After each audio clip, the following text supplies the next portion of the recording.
দর্শক, আমরা এখন আছি চট্টগ্রাম ৯ আসনের বিএনপির প্রার্থী আবু সুফিয়ান, তিনি বিজয়ী প্রার্থী। তো তার বাসায় রয়েছি আমরা। যেহেতু সকাল আপনারা জানেন যে তিনি গতকালকে যে নির্বাচনটি হয়েছে সেখানে বিজয়ী হওয়ার পর আজকে সকালে অনেকেই আসছেন তাকে ফুল দিয়ে শুভেচ্ছা জানানোর জন্য। আমরা একটু দেখানোর চেষ্টা করছি। অনেকেই তার বাসায় কিন্তু সকাল থেকেই ভিড় করছেন, তার সাথে কুশল বিনিময় করছেন, যেহেতু বিজয়ী হওয়ার পর তিনি আসলে সবার সাথে আসলে দেখা করছেন, কথা বলছেন এবং তাদের যে অনুভূতি সেগুলো তারা তুলে ধরছেন। তার প্রায় দীর্ঘ ১ মাসেরও বেশি সময় তারা আসলে পথে ঘাটে এই জনগণের সাথে জনগণকে যে রায় সেটি নিজেদের কাছে নেওয়ার জন্য চেষ্টা করেছেন।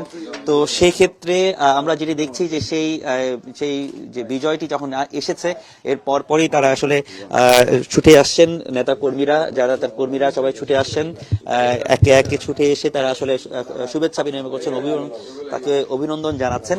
আমরা একটু এর পাশাপাশি অভিনন্দন জানানোর পাশাপাশি আমরা ওনার বক্তব্য আমরা শুনবো।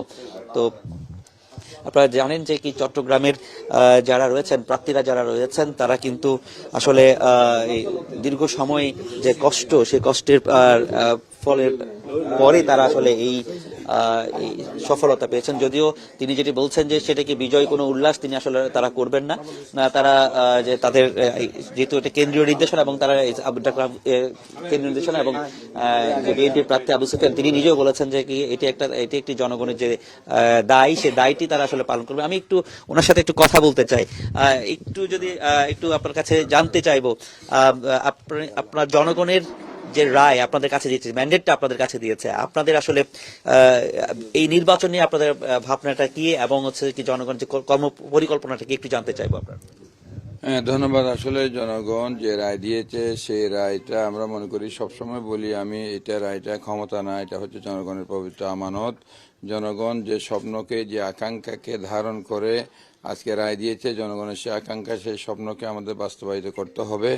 এবং অতীতে যেভাবে মানুষের অধিকার হরণ করা হয়েছে, নিজেরা দুর্নীতি করে নিজেরা সম্পদে পাহাড় গড়েছে, জনগণ গরিব থেকে গরিব হয়েছে, দেশের অর্থনীতি ধ্বংস হয়েছে।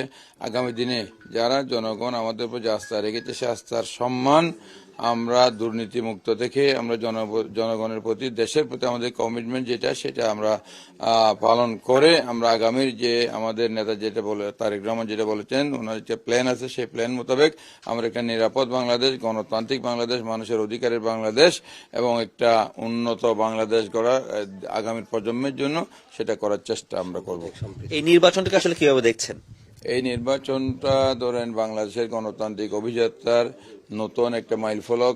দীর্ঘদিনের ফ্যাসিস্ট স্বৈরাচারী শাসনের পরে, অন্তর্বর্তীকালীন সরকারের পরে যে গণতান্ত্রিক ধারায় বাংলাদেশ প্রবেশ করেছে এবং আমরা আশা করব সেই ধারা অব্যাহত থাকুক। মানুষের যে অধিকার, কথা বলার অধিকার, মানুষের মৌলিক অধিকার, মানুষের গণতান্ত্রিক অধিকার, সেটা অব্যাহত থাকুক। সংবাদপত্রের স্বাধীনতা বলেন, প্রত্যেক ক্ষেত্রে যে গণতান্ত্রিক মূল্যবোধ সমুন্নত রেখে আমরা সবাইকে নিয়ে, দলমত, জাতি, ধর্ম, বর্ণ নির্বিশেষে সবাইকে নিয়ে একটা সুন্দর দেশ, সবার এই যে দেশ, এই দেশ গঠনে আমরা ভূমিকা রাখবো এবং এই নির্বাচনটা সেই প্রক্রিয়ায় বিশাল ভূমিকা রাখবে বলে আমি মনে করি। আপনি শুরু থেকেই বলছেন যে বিজয় কোনো মিছিল হয়তো আপনি উল্লাস বা করবেন না, তো কেন এটা যদি বলতেন যে আপনি। আমি মনে করি এটা বিজয়টা, এটা মানুষের ম্যান্ডেট, এটা আমাদের একটা পবিত্র দায়িত্ব। এখানে মিষ্টি বিতরণ, এখানে মনে করেন যে উল্লাস, এটা কোনো প্রয়োজন আছে বলে আমি মনে করি। কারণ এটা যে গুরু দায়িত্ব মানুষ আমার কাঁধে তুলে দিয়েছে, আমার মাথায় তুলে দিয়েছে, সেই দায়িত্ব বোধ আমার থাকা উচিত। এবং যে উল্লাস করে আরেকজনের মনে আমি আনন্দ করলাম, সে আনন্দ আরেকজনের জন্য বেদনারও কারণ হইতে পারে। আমরা সবাইকে নিয়ে একটা ইনক্লুসিভ বাংলাদেশ করতে চাই। যে রেইনবো নেশনের কথা বলা হয়েছে আমাদের দলের পক্ষ থেকে, প্রত্যেক সকল দলমত, জাতি, ধর্ম, বর্ণ নির্বিশেষে সবাইকে আমরা দেশ গঠনে ঐক্যবদ্ধ করে সামনের দিকে এগিয়ে যেতে চাই। এই নির্বাচনকে অনেকে আমরা যারা পরাজিত হয়েছেন তাদের পক্ষ থেকে আসলে বলা হচ্ছে যে সুষ্ঠু হয়নি বা তারা বিভিন্ন ইঞ্জিনিয়ারের কথা বলছে, সেই জায়গা থেকে আসলে আপনারা আসলে এই বিষয়টা কিভাবে দেখছেন? এটা জনগণই শ্রেষ্ঠ বিচারক, জনগণই বিচার করবে আসলে কি হয়েছে। আমি কথা বললে এখন দিনের 12টা, হ্যাঁ, দিনের কটা 11:15। আমি যদি বলি যে রাতের 11:15, তো মানুষই বিচার করবো আমি মিথ্যা বলছি না সত্য বলছি। কাজে নির্বাচনটা ধরেন বাংলাদেশের নির্বাচনের ইতিহাসে অবশ্যই এই নির্বাচনটা একটা মাইল ফলক হয়ে থাকবে। এখানে প্রশাসনের ভূমিকা এবং নির্বাচন কমিশনের যে ভূমিকা তারা রেখেছে, এইটা আমরা মনে করি অতীতে এটা ছিল না বলেই আমাদের নাগরিকদের ভোটাধিকার হরণ হয়েছে। আমরা এইরকম ভূমিকা চাই, আরো চাই। মানুষ এখনো যে ভোট কেন্দ্রে ভোটারদের একটু কম উপস্থিতি, এটা কিন্তু মানুষের মনে যে শঙ্কা, ওই যে ঘর পোড়া গরু সিঁদুর মেঘ দেখলে ভয় পায়, মানুষের মনে সেই আস্থার জায়গা মানে আমরা পুরোপুরি সৃষ্টি করতে না পারার কারণে ভোটার উপস্থিতি কিছুটা কম ছিল। এই প্রক্রিয়া যদি চলমান থাকে ইনশাল্লাহ এটা এই যে মানুষের অংশগ্রহণ গণতান্ত্রিক প্রক্রিয়ায় ভোট নির্বাচন অংশগ্রহণ অনেক অনেক বাড়বে, এটা আমরা আশা করি। চট্টগ্রাম 9 আসনের যে ম্যান্ডেট জনগণ দিয়েছে, তো আপনি সেক্ষেত্রে কি আশা জনগণের কাছে আসলে চট্টগ্রাম 9 আসনের কি কি প্রত্যাশা পূরণ করবেন, বা আপনার চট্টগ্রাম 9 আসন ঘিরে আপনার কি পরিকল্পনা? ধরেন সংসদ সদস্যের কাজ কিন্তু আইন প্রণয়ন, তারপর 9 আসনের ভোটার যারা আছে চট্টগ্রাম 9 আসনটা চট্টগ্রামের মধ্যে অত্যন্ত গুরুত্বপূর্ণ। চট্টগ্রামের ইতিহাস, ঐতিহ্য, সংস্কৃতি, যে ব্যবসা বাণিজ্য সবকিছুর কেন্দ্রবিন্দু কিন্তু হচ্ছে চট্টগ্রাম 9। এখানে খাতুনগঞ্জের ব্যবসায়িক যে হাব, এখানে আপনার মনে করেন এই যে আন্দরকিল্লা শাহী জামে মসজিদের ইতিহাস ঐতিহ্যের আরো অনেক অনেক ইয়ে আছে। কারাগার এখানে চট্টগ্রাম জেলা, চট্টগ্রাম কেন্দ্রীয় কারাগার, এখানে Chattogram court building, DC office, police commissioner office, তারপরে চট্টগ্রাম মেডিকেল কলেজ, জেনারেল হাসপাতাল এবং সরকারি বড় বড় স্থাপনা, কলেজ, শিক্ষা প্রতিষ্ঠানগুলো চট্টগ্রাম 9-এ অবস্থিত। কাজে এখানে মানুষও খুব সচেতন, শিক্ষিত, এবং তা আমরা এই চট্টগ্রাম 9-এর মানুষের যে আইন প্রণয়ন ছাড়াও তো মানুষের কিছু আকাঙ্ক্ষা, কিছু স্বপ্ন তাদের প্রতিনিধির উপর থাকে, তাদের নির্বাচিত প্রতিনিধির উপর থাকে। সেই স্বপ্ন বাস্তবায়নে, সেই আকাঙ্ক্ষা বাস্তবায়নে আমরা সর্বোচ্চ চেষ্টা করব।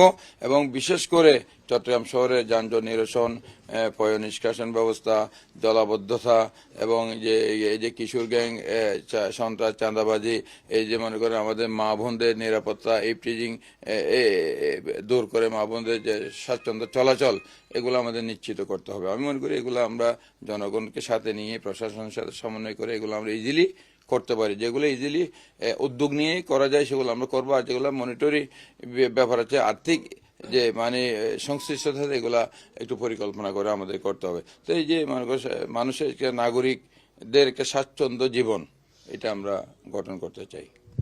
ধন্যবাদ আপনাকে। দর্শক, আপনারা দেখছেন যে আসলে চট্টগ্রাম 9 আসনের বিএনপির প্রার্থী আবু সুফিয়ান, তিনি তার যে অভিব্যক্তি সেটি বিজয়ী হওয়ার পর, তিনি যে তার বেসরকারিভাবে আসলে বিজয়ী হওয়ার পর তার যে অভিব্যক্তি তিনি সেটি আসলে সেটি জানাচ্ছেন। গণমাধ্যমের সাথে তিনি আসলে কথা বলেছেন। এর মধ্যে ওনার বাসায় অনেক নেতাকর্মী ভিড় করেছেন। তাদের মধ্যে যদিও তার যে বিজয়ী উল্লাস বা সেই ধরনের কোনো কিছুই তিনি রাখেননি বা তিনি ঘোষণা দিয়েছেন, তবে মানুষ যে নেতাকর্মীরা যারা আছেন তারা কিন্তু আসছেন, তাদেরকে শুভেচ্ছা জানাচ্ছেন, অভিনন্দন জানাচ্ছেন, এবং যাতে এই প্রত্যাশা, তাদের যে প্রত্যাশা, সেই প্রত্যাশা যেন পূরণ হয়, মানুষের যে আশা আকাঙ্ক্ষা সেটা যেন পূরণ করতে পারেন, সেই বিষয়টি তিনি আসলে বলার চেষ্টা করছেন। এবং সেটাকে যতভাবে আসলে মানুষের যে প্রত্যাশিত যে আকাঙ্ক্ষা সেগুলো যেন পূরণ করতে পারেন, সেই বিষয়গুলো আসলে তিনি চেষ্টা করবেন। এবং তিনি যেটি বলছেন যে কোনো রকম বিজয় উল্লাস তারা করবেন না, ইনি তার কাছে এটি একটি আমানত, জনগণ আমানত দিয়েছেন, এবং সেই আমানতকে রক্ষা করার জন্য যতটুকু করা দরকার সেটিকে তিনি আসলে সেটি করবেন। এবং যাতে চট্টগ্রাম 9 আসন, সেই 9 আসনকে তিনি তার যে কর্মপরিকল্পনা সেটিকে আসলে তিনি করেছেন। আপনারা দেখছেন একের পর এক বিভিন্ন শ্রেণী পেশার মানুষ তার কাছে আসছেন, এবং স্বাভাবিকভাবেই প্রতিটি চট্টগ্রামের যেসব প্রার্থীর বিজয়ী হয়েছেন, 16টি আসনের মধ্যে যারা যারা বিজয়ী হয়েছেন, তাদের প্রত্যেকের বাসার মধ্যে এই ধরনের একটি উৎসব যে আমেজ সেটি আসলে আমরা দেখব, বা সব উৎসব আমেজ এটা থাকবে।